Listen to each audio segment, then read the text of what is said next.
4 стыхіі управляюць жыццём. І першая з іх – вада. Вада давала чалавеку ежу і пітво, берагла яго ад зла і лячыла ад хвароб. Тысячы год нашы далёкія продкі маліліся бягучай вадзе. І цяпер у адасобленых мясцінах Беларусі захаваліся сляды напаўхрысціянскіх, напаўязычніцкіх абрадаў. Царица всему миру помощница. Все же ты источник, ты мыла, ты вымывала каменья, кременья, так вымыжа ты нас. І па-ранейшаму у цэнтры колішняга буйнога паселішча выкідваюць з-пад зямлі ваду 12 ключоў, што ўтвараюць вялікую крыніцу, сакральны цэнтр гэтай зямлі.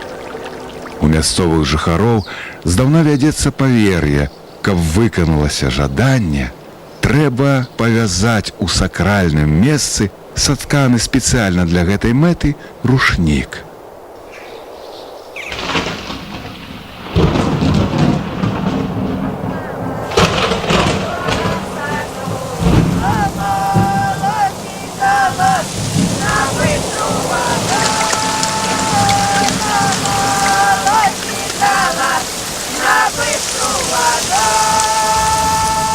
Веткаўская зямля унікальная ў сваёй самабытнасці.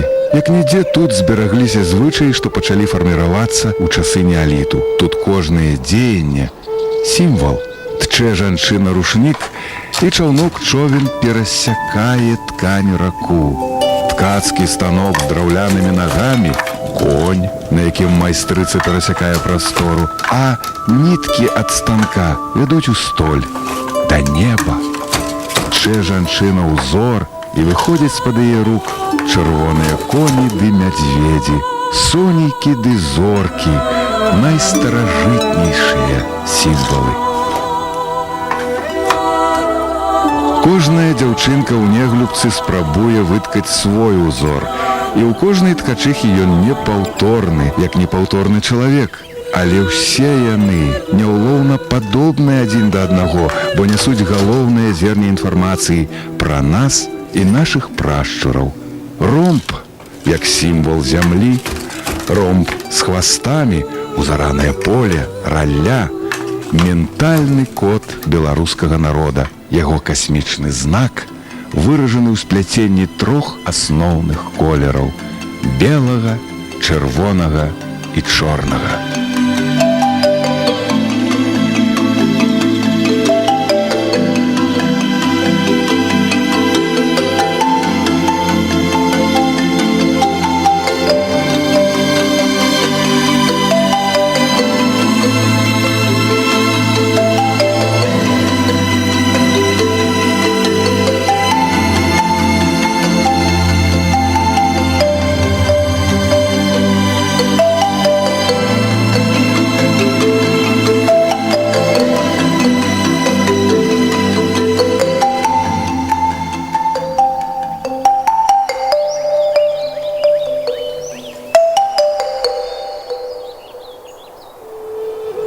Веткаўшчына ад пачатку часоў была непаўторная, са сваімі краявідамі, з паганскімі абрадамі, але яшчэ большую адметнасць далі ёй перасяленцы, што некалькі соцень год таму прыплылі ў гэтыя мясціны пасажы. Звалі яны сябе людзі старой веры, тыя, што не прынялі ніканіянскай рэформы праваславія і пачалі шукаць прытулку па-за межамі радзімы.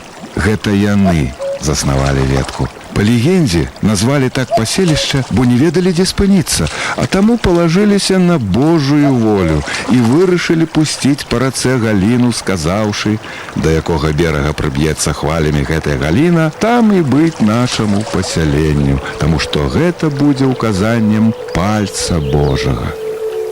Ветка казалася ці не ідэальным месцам для людзей старой веры. Аднак царскі ўрад двойчы пастанаўляў разагнаць і спаліць паселішча нязгодных. Тым не менш, ехалі сюды людзі страсныя ды упорныя. Везлі з сабой, збіралі і захоўвалі старажытныя іконы ды кнігі. І ў хуткім часе невялічкае паселішча становіцца 40-тысячным горадам, цэнтрам мясцовай культуры і мастацтва. Усе стараверы павінны самастойна чытаць свае кнігі, а таму 100% насельніцтва адукаваныя. Стараабрадніцкія кнігі асаблівыя, з вялікімі літарамі, каб зручна было чытаць пажылым. Рэдкія да 19 стагоддзя акуляры для іх пакуль недаступная раскоша. Палі вельмі шырокія, нягледзячы на каштоўнасць паперы. Калі край кнігі становіцца нягодным, абтрапаным, яго абразаюць. А тым часам перапісчыкі ствараюць новыя і новыя рукапісныя і друкаваныя шэдэўры.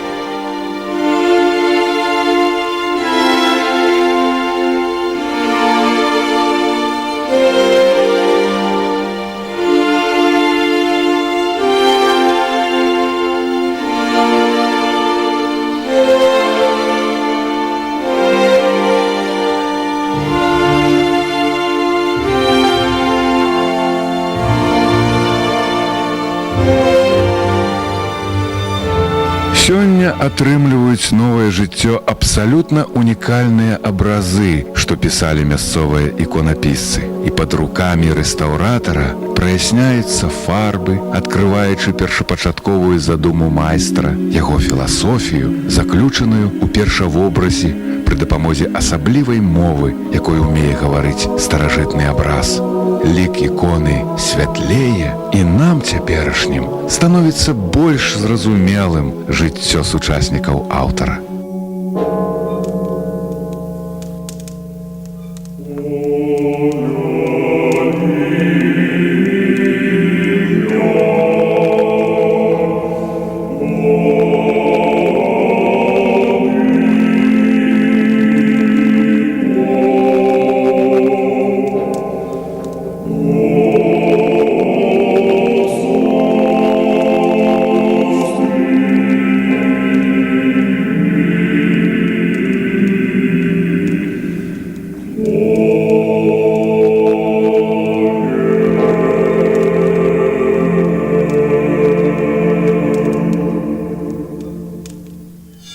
У 40-тысячнай вецы, населенай небаязлівымі рашучымі людзьмі, не можа не развівацца прадпрымальніцтва.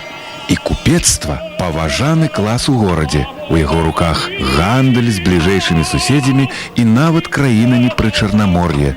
Купец грошыкаў – асаблівая старонка веткаўскай гісторыі. Гандляр, судаўладальнік – мае 2 параходы, якія курсіруюць пасажы, перавозячы людзей і тавары ад веткі да чарнаморскіх портаў.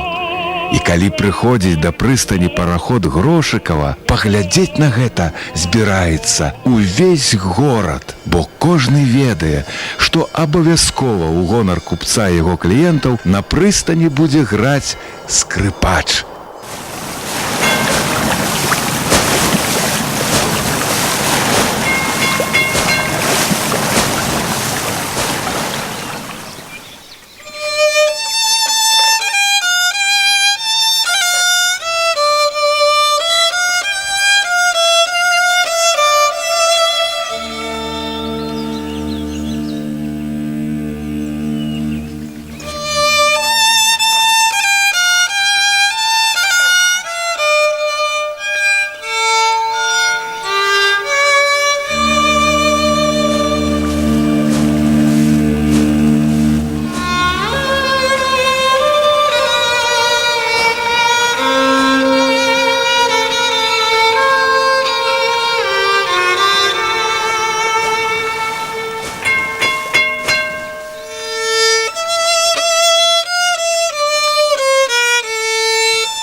За справамі і рэлігіяй веткаўцы не забываюць рамяство. Да гэтага дня аканіцы вакольных вёсак спрэс у каронах, у драўляных налічніках з выключна тонкай разьбой. У кожнага майстра свой узор і свой почерк. У гэтых завітках ізноў напамін аб свеце, у якім жывуць гэтыя людзі. Тут і зямля, і месяц, і штодзённы рух сонца па небасхіле, як квінтэсэнцыя уяўленняў мясцовых жыхароў пра навакольны свет. Самая простая, нефарбаваная хата выглядае па-маладому загадкава у аздабленні каляровых налічнікаў і ставень. Без іх вокны голыя, бы вочы без вейкаў.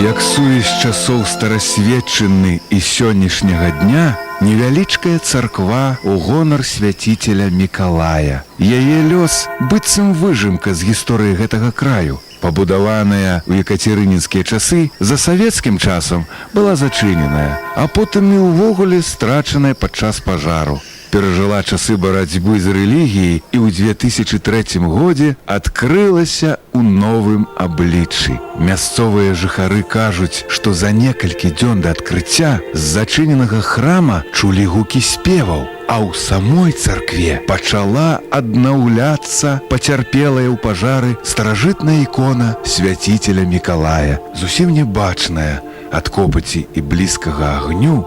Дзень за днём яна становіцца ўсё больш светлай і выразнай, як бы сімвалізуючы вяртанне Бога на гэтую зямлю.